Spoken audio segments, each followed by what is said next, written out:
Okay, today we're taking out the Ford Fusion Energi. It's going to sound a little loud right now because I've got the car heating up a little. What is it out there? It's 26 degrees. Not so cold. I don't know how well this video is going to turn out, so we're going to give it a shot and see how it goes. I want to test a few things on the car, give you guys some ideas about it. Right now it's running on all electric. I think the car is warmed up well enough now that it really doesn't need anything. I'm also going to do the radar controlled cruise control, which has less error problems or less error prone than, say, the one on my Honda. I'm sure you guys have seen the videos on my Honda and the failure that it happened. This car does the same thing on occasion. Let me see if we can clear out the screen a little. There we go. Sorry about that. Oh, I forget. It's completely opposite on this one for the automatic wipers. See, look at that crap. What am I set at here? I can't even tell. Whatever. That's good. This car doesn't have that same failure often. It does it every once in a while, but the cruise control on the Honda does it all the time, or quite a bit. You can go and check out that video and get an idea. But I wanted to give you guys an idea what it's like in this car, what it sounds like. Right now the heat is blowing to warm up the cabin, so it's going to be a little loud. But to give you an idea, the car is actually very quiet. This car is actually, it's not a bad car. You know, as I said, I was a little rough on it first time. I think I was just so excited about my insight that this car just didn't do the excitement. But then again, it's a lease. I wasn't intending on buying this car. More just wanted, something with good features in it and that got good gas mileage. Let me see if I can shut off the heat real quick. I can figure it out. I'm not really very good with this car. Oh, there we go. So basically right now we're in hybrid mode. So this is basically what it sounds like. The car's very quiet when driving. Actually, that's a truck behind me. Setting the cruise control to, well, it's 25 in this area. So what we're going to do is we're going to be sneaky and we're going to set it to 27. So you can hear this car is very quiet. Right now we're in electric mode. Pure electric. I got the car making the decision all its own. Consumer Reports themselves also said that this car is very good when it comes to, let's put it this way, when it comes to, you got a bunch of kids in the car and you want to keep them, asleep while you're driving. This car is actually very quiet. It's got a pretty quiet cabin. Quieter than the inside, that's for sure. Of course, right now we're in electric mode, so it's not completely honest, 100% honest. A little disappointment with the electric aspect of this car, only in the fact that it doesn't seem to have all that much power when it's all electric. Then again, it's not a Tesla. It's not really going for races, but I had hoped for a little bit more torque and power in electric mode. I can live without it. I like the gas mileage. Gas mileage is generally pretty good, so that's going to be one of the pluses you're going to see on this car. And the heated steering wheel. Oh, thank goodness for that. It's warming up my fingers. My fingers are so cold. So I was hoping to show a little bit more of the cruise control doing its business. We're going to go on a regular, like a back highway that I normally drive on when I'm going to work.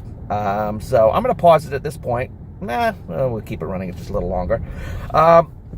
One thing I have done with this car is I had automatic updates turned on. Every time I started this car, it kept saying you have to be connected to a Wi-Fi network to do automatic updates, and it never wouldn't do that. Even though there's a Wi-Fi network that I've already set in the car. Oh, why did I even hit the... Well, I guess I'm not ready. I was going to let the cruise control take care of this, but I wasn't paying attention. So we'll set it at resume here, and now it sees the car.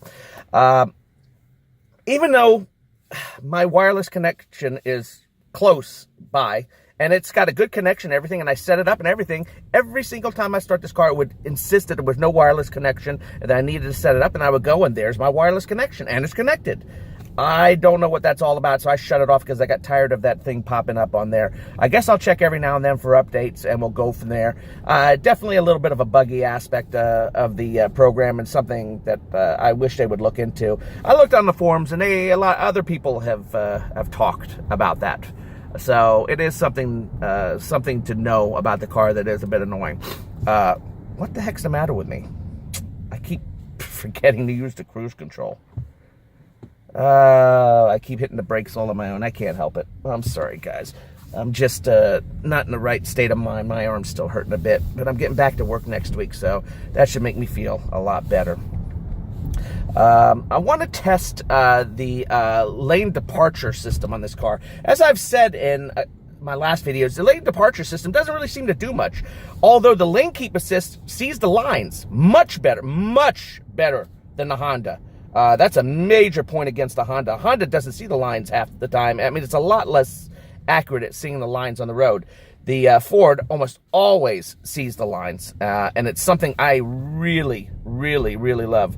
Let's see how the cruise control. Yep, sees the car, no problem, slows down.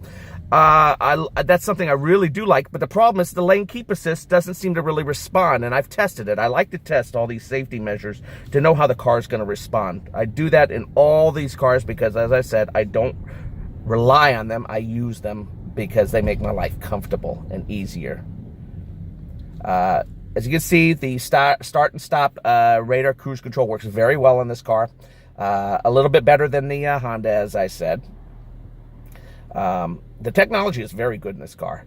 One thing that still bugs me, although the engine is a bit loud, but then again, it seems to be loud in all these hybrid cars. This one has a 2-liter, though, so this car has a bit more pep than the Honda.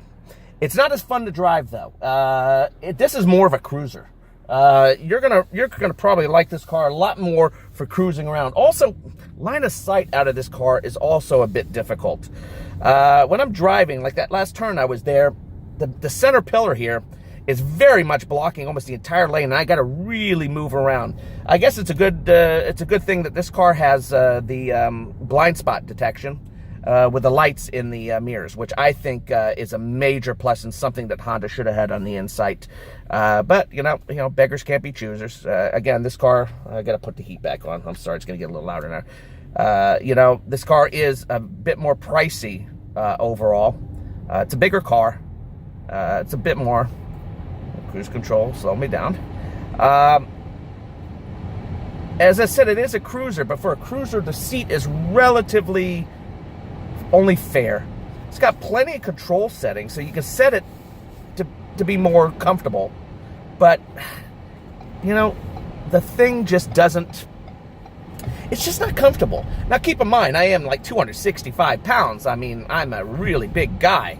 I'm not huge big, but I am. Well, yeah, I am. I guess Gabriel Iglesias would call me fluffy. But other people have complained about the seats in these cars. The headrests are awesome, but the seats are disappointing. That's the word I would use for them. The sound system is also disappointing. It's going to be good for the vast majority of average people. People who play the music a lot and are really big into the music and all that kind of stuff, unless you plan on editing or working on this, changing out the stereo or whatever, it's going to disappoint you a bit. It's a bit muddy. A lot of bass, but not really much substance. Okay, I've talked enough here. I'm going to pause it until I get into a more open area so we can test out the lane departure, and then we can get back to business here. Okay, we're back. We're going about 47 miles per hour, and I want to give you an idea how it sounds in the cabin.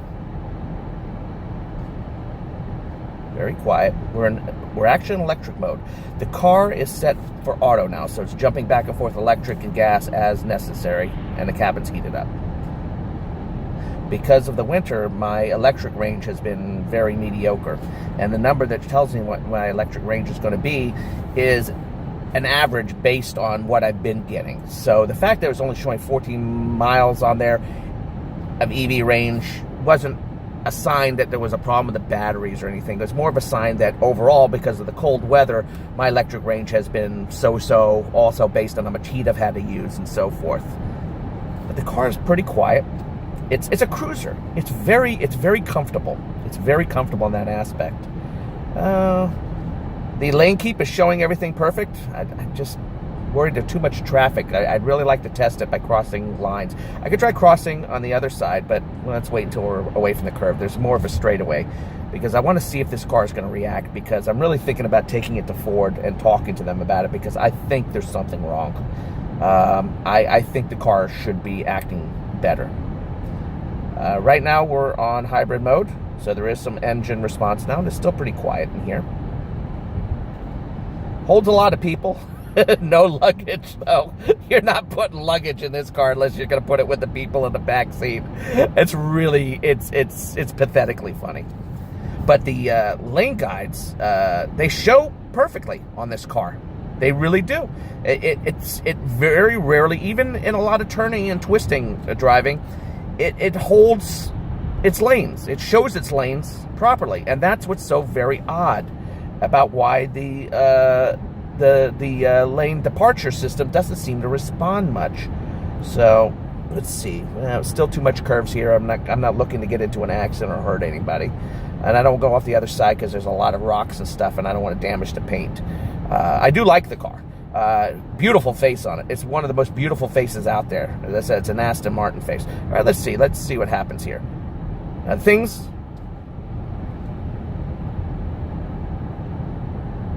Yeah, the thing has measured it, but it's not, no, it's really not doing anything. It's very strange.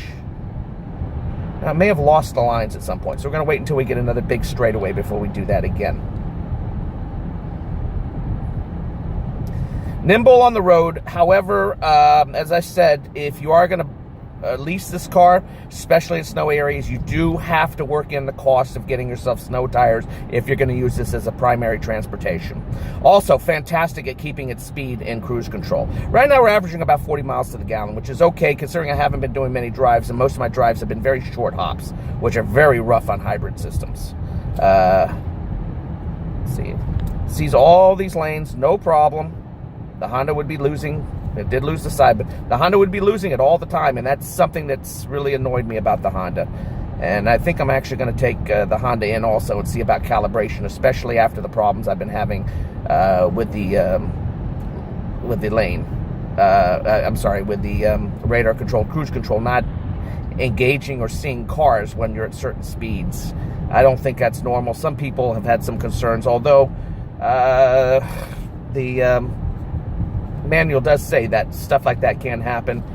Limited systems, it is what it is. But I don't think this thing really responds. Now, every now and then, something that has scared me at times is that, I mean, obviously there's something going on because the steering wheel get tight sometimes when doing turns, as if it's trying to push me back in a different direction. And I think it's losing its track of where the lines are. So we're going to pause it now. This has been going on a little too long, and I'm kind of meandering here. So we're going to continue on shortly. One of the things I also wanted to mention, and we're increasing up to 50 here. That would be more like 52. One of the things I wanted to mention is that increases in speed are very effortless, and a little bit more effortless than what you see in the Honda. And I think it has very much to do with the fact that you've got another half liter of engine in this car. So it's something I do like. I want to see if I get any kind of response for crossing the line. Yeah, it shows yellow that I am crossing the line, but it doesn't seem to respond. I don't know if this car is supposed to be excessively subtle in its response, because it never shakes that I'm off. So I don't know. There we go. See, yeah, it did respond there. I went off the edge and it did respond there. So I'm a little bit at a loss of exactly how this car's logic is, and when it decides to shake the steering wheel.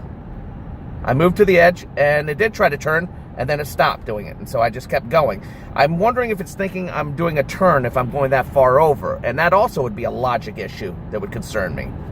Let's see. Well, it's not seeing the lines right now for some reason. There we go. All right, guys, what's going on here? Should be seeing that left line without any problem. Now, this is a first for this car. All right, there we go. Oh, well, this car is coming. Well, I guess the only way to really test this thing is to get on a really quiet, open highway with no cars. There are too many freaking cars out here. And I have a feeling it's more of a subtle response on this car. It almost never shakes the steering wheel like it's supposed to. Like here, I'm going to go ahead. Yeah, it did push a little back to the center. So I guess it does work. It's very subtle. I don't know what it takes before it decides to shake the steering wheel to say lane departure. Do I have to actually drive off the frickin' road? I figure by then, my body, my big fat shaking all over the place, I would know, hey, I'm off the road. That would wake me up from whatever's going on. But I'm still waiting for the attention monitor to throw up a fit. This thing's thrown up a fit for attention on me before. But I'm going to cut this video short because I really don't have that much to say. I just wanted to get an idea about the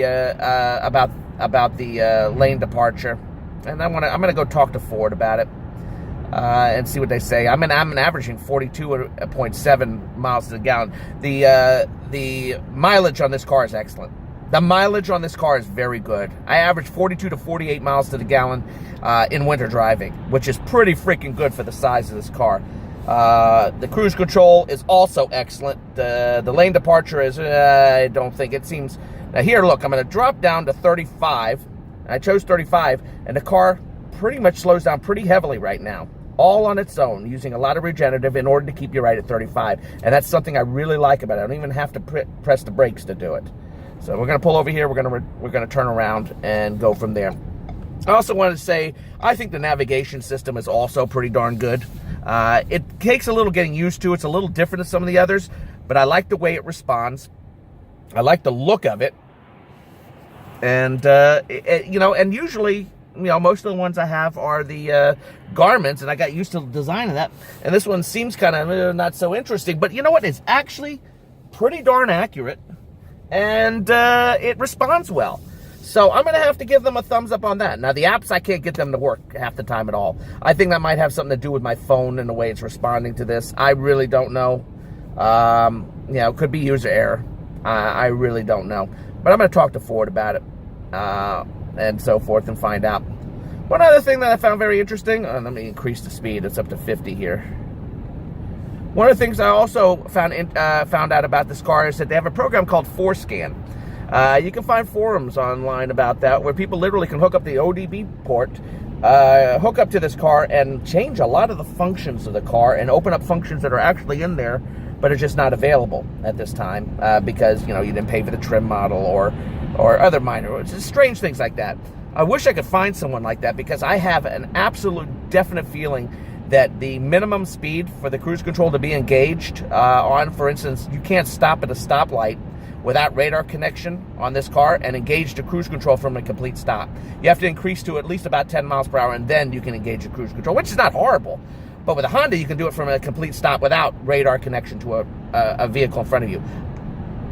I fervently believe that this car has a very similar system to the Hondas, and that someone with ForScan could probably find a way to set it so the car could engage cruise control from a 0 speed. If anyone knows how to do that, dude, let me know, because I'd love to do that. I also wish I had steering support in this lane centering, but no, they didn't put it on this car. I guess it's the last hurrah for the Ford Fusion Energi, and they really I don't think they care that much. But that's the last hurrah for me on this car. I don't know what else to say about it. I'm probably not going to buy many accessories for it. As I said, it's a lease. I'm not going to use it. It's not my baby. It's my extra car, mostly, that I use for commuting back and forth. It's a pretty good commuting car. It's reasonably comfortable, memory seats and all that. And I'm going to leave it at that. And I hope I haven't bored you guys too much. And I hope you guys learned a few things, and maybe you can send some comments concerning the lane departure system and why it doesn't respond that much. Take care, guys.